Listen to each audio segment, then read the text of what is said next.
These alerts staying out west now on the deadly wildfires raging there. A newly released scientific research paper reporting this week that the amount of snow in the Sierra Nevadas hasn't been this low in 500 years. And that parched land is fueling, in part, the devastating wildfires across the state. You have hot, dry conditions fanning the fast-moving flames, scorching huge chunks of land and forcing thousands of people to drop everything and evacuate in a moment's notice. Joining me now on the phone, Janet Upton, California Fire Communications Deputy Director.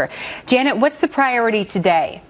Good morning, Jenna. Actually, afternoon where you are. The priority, of course, continues to be life safety, the public and the firefighters' safety as they battle what are truly unprecedented conditions. You've heard that word a lot, and it's a fact.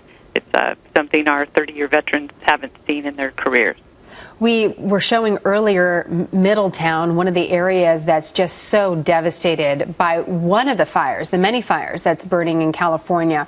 Are any of the fires currently moving towards more highly populated areas? The one you speak of is called the Valley Fire in Lake County. It's about a half-mile from the Napa County line. Many people know where that is at. Right now, the movement of the fires is certainly not what we saw in the initial throes. It's much improved, and we are working on to controlling those perimeters. As it stands right now, we don't have any new communities threatened or additional evacuation orders at this time. We hear constantly about fire behavior and that the fire behavior this year is so different than previous years. Can you describe to us exactly what you mean when we talk about fire behavior and just how difficult these fires are to fight? Absolutely. So we have what firefighters, you heard them call fuels, with simply nothing more than the grass, brush, and trees.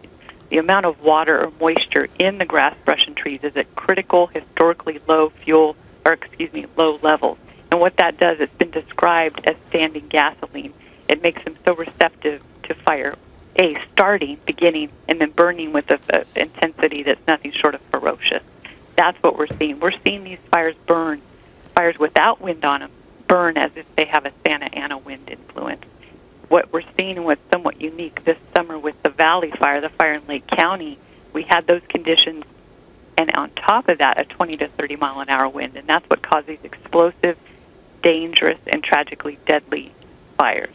A two-part question as we wrap up here. Do you have the resources you need, and how crucial is the wet weather that's in the forecast, at least for a little later on this week?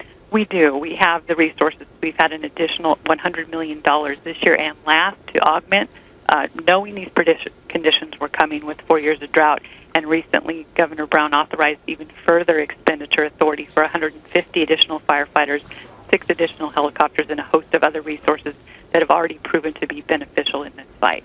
And with the weather, you asked the question about the weather. While the rain is beneficial, what is not welcome is the low-pressure system that comes with those rains that create winds, and that's what we saw in the Valley Fire. That's interesting, and something for us to put a little asterisk next to, because surely from those of us from outside the state, when we see a little wet weather, we think, oh good, there's going to be some help there, but as you point out, not a panacea to this. Janet, thank you for the time. We appreciate the update, and we're going to be watching the fires very closely. Thank you very much. Thank you, Jenna.